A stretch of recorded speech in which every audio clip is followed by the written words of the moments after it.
All right, after shifting their convention from Charlotte to Jacksonville and back to Charlotte, now mostly kind of in DC, we're all eager to see what Republicans would come up with for the Republican convention. And the production value was even better than most people, including myself, expected. To get the pulse on what's happening in Charlotte, let's check in with our company, the current Republican National Committee man for the state of Georgia, Jason Thompson, and the chairman of the Wisconsin GOP, Andrew Hitt. Welcome back to the show. Andrew, welcome to the show. Thank you. Good to be with you. All right, guys, you were both in Charlotte. Tell me what it was like. I mean, it was kind of weird, right? You got this big city that was preparing to have a big convention, and there were like 300 of you. So, Andrew, tell me what was the vibe like there on the ground? Well, of course, we started over the weekend with typical RNC meetings, but then once we got to about Sunday afternoon, the excitement started to build because a lot more Secret Service around. There were security measures going in place, and you could tell that we were going to have some special visits the next day. We weren't actually sure who we would have, though, if we would have just the president or just the vice president. We were blessed to have both. They really lit up the room, and people were very excited. The delegates were ecstatic to see both of them and hear from them. And the speeches were great. It was interesting. The president talked Yeah, a lot about his accomplishments, but also went to kind of looking forward for the next term. right.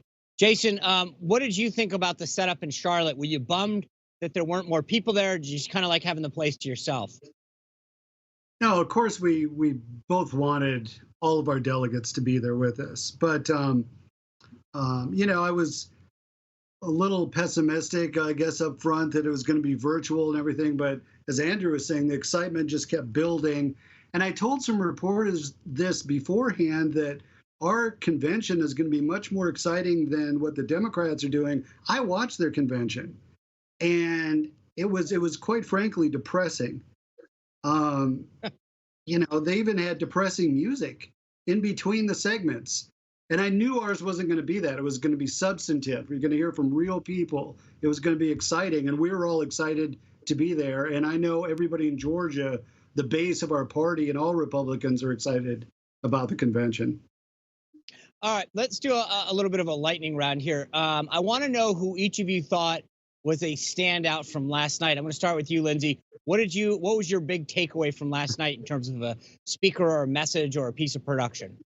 I thought I was very impressed with the production, but I think what really got me overall was the diversity that we saw. I thought that they did an amazing job of putting, a lot of different faces out there and organic stories. People told their experience mixed with their policy. But if I had to give someone the home run, I would say it was Senator Tim Scott.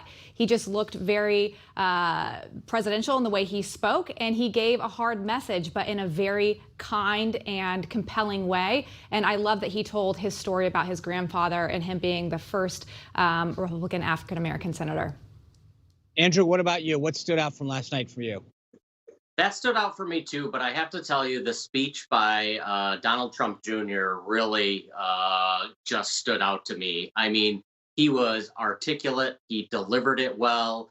He had a stern message, a matter of fact, no holds barred. I thought he tore the Democrats apart. I thought it was obviously a base speech, but it was a motivating speech for our folks who were really watching it and looking for some of that kind of contrast, red meat. Here's what you're going to get if the socialist left takes over in the fall. Jason, what about you? What do you think was the big moment from last night? Well, even though, there were some great speeches across the board, Tim Scott's speech was wonderful. Ambassador Haley's speech was wonderful. But I think the most compelling speeches were the ones by Andre Pollock, the father of the girl who was shot. Meadow was her name, Meadow Pollock, in Parkland, and also the bone cancer survivor Natalie Harp, I believe her name was. Those speeches and what she talked about as far as President Trump, the policy changes that basically helped her to live. Those things are very compelling to people, and I think even though the other ones were probably more polished, I think those were probably the best speeches. Yeah. All right, we got a big night tonight. Melania Trump, obviously the big speaker, but there's a lot of other amazing folks. Tiffany Trump, Eric Trump. You've got a lot of Mike Pompeo. Andrew, who are you going to be paying attention to tonight? What do you really think is the speaker that we're going to be talking about tomorrow on the show? Yeah, well, I think those speakers that Jason just talked about, those real life, real stories, I think those are going to continue to shine through. I'm looking forward to hearing from Mike Pompeo. I think that foreign policy is something that continues to be on people's mind. They continue to want to make sure that we're not only safe at home but safe abroad. That was a big question coming into 2016 or 2017. Was the president going to keep us safe? He absolutely did, and I think this is going to be kind of a vision for the future in terms of foreign policy. And there's so many accomplishments that the president has had in the Middle East. I'm really looking forward to that, for that to shine through, because our people seem to really care about that a lot.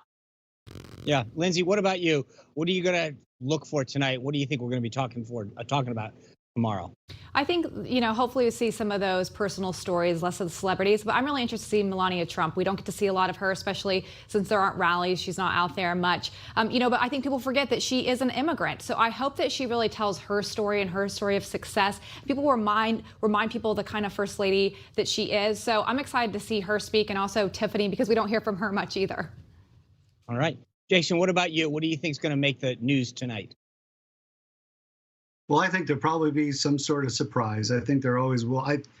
Look, the RNC is trying to put together the best possible convention, and they're so far they're way outdoing the Democrats. And what's so weird is I've listened to different media on the way to work today and a little TV this morning, and they're obviously getting talking points from the DNC because they say the same exact things, but it's so obvious that this convention is so much more exciting and our base is so much more fired up for the convention. I'm interested in hearing from everybody, quite frankly. Good. I really am. And, I forgot to tell you, Herschel Walker was awesome last night. Yeah. I totally agree.